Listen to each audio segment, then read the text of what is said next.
Hi weavers, welcome back to Soumya vlogs. ఈరోజు మన ఛానల్లో నేను ఉదయం నుంచి సాయంకాలం వరకు ఏమేమి వంట చేశానో ఈ వీడియోలో అయితే చూద్దాం రండి. ముందుగా ఉదయం పూట టిఫిన్ కోసం ఇలా చపాతీ, అలాగే బెండకాయ పల్య, తర్వాత పెసల పల్య అయితే చేశానండి.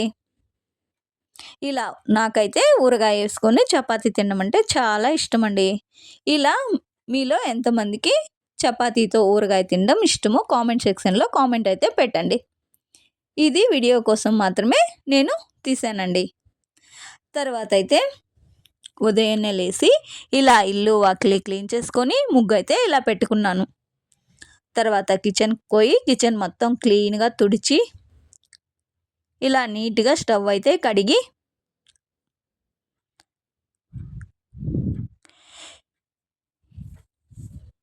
ఇలా అయితే కిచెన్ క్లీన్ చేసుకొని తర్వాత స్టవ్ మీద కాస్త డికాషన్ పెట్టి తర్వాత పాలైతే పోసి టీ అయితే చేసుకొని తాగేసానండి.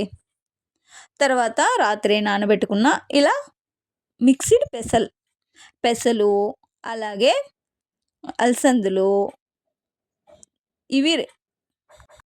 ఇవైతే పెసలు, అలసందులు అలాగే ఉలవలు ఈ 3 అయితే మిక్స్ చేసి కడిగి పక్కన ఉంచుకున్నాను. తర్వాత స్టవ్ మీద అయితే పాలైతే కాంచాను. ఇప్పుడైతే ఈ పెసలైతే స్టవ్ మీద పెట్టాను.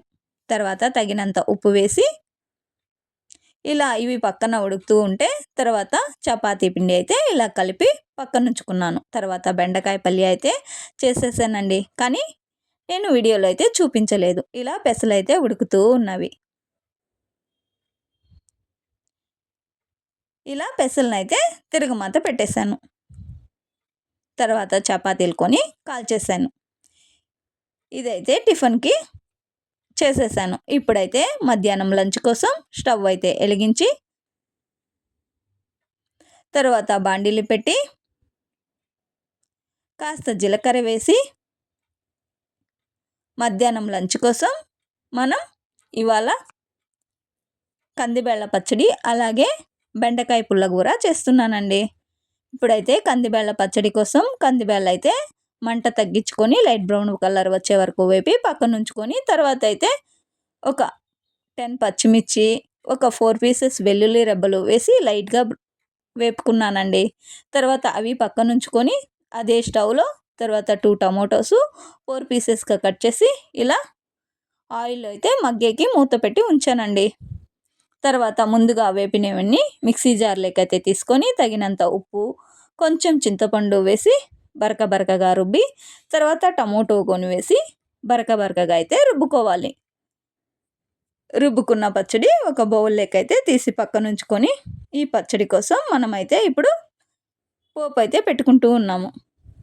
చూడండి, ఒక గరిటె ఆయిల్ పోసి జీలకర్ర ఆవాలు వేసి అవి పటపటాలన్న తర్వాత కట్ చేసి పెట్టుకున్న ఒక పెద్ద ఉల్లిగడ్డ అయితే వేసి తర్వాత పచ్చళ్ళకి అయితే తీసుకున్నాను.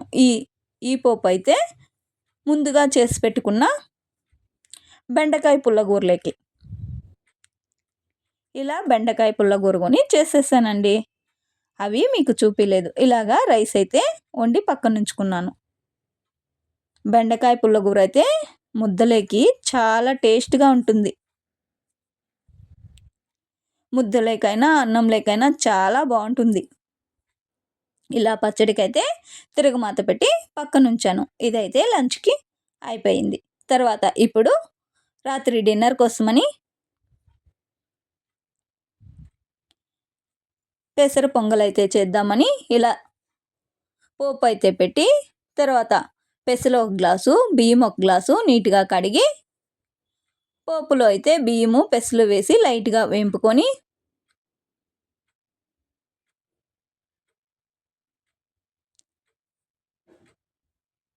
ఇలా తగినంత ఉప్పు వేసి కుక్కర్లో అయితే ఒక 3 విజిల్స్ అయితే పెట్టానండి.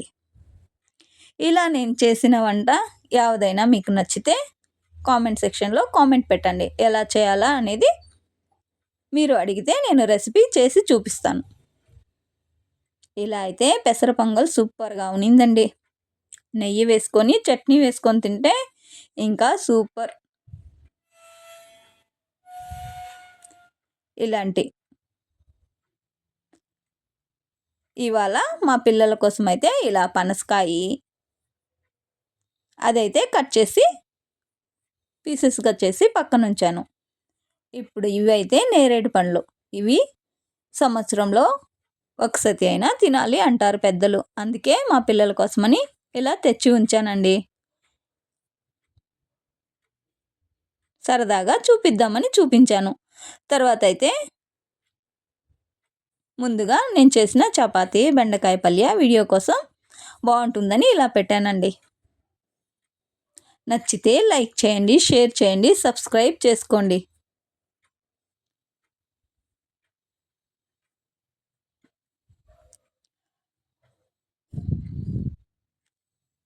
Thank you all.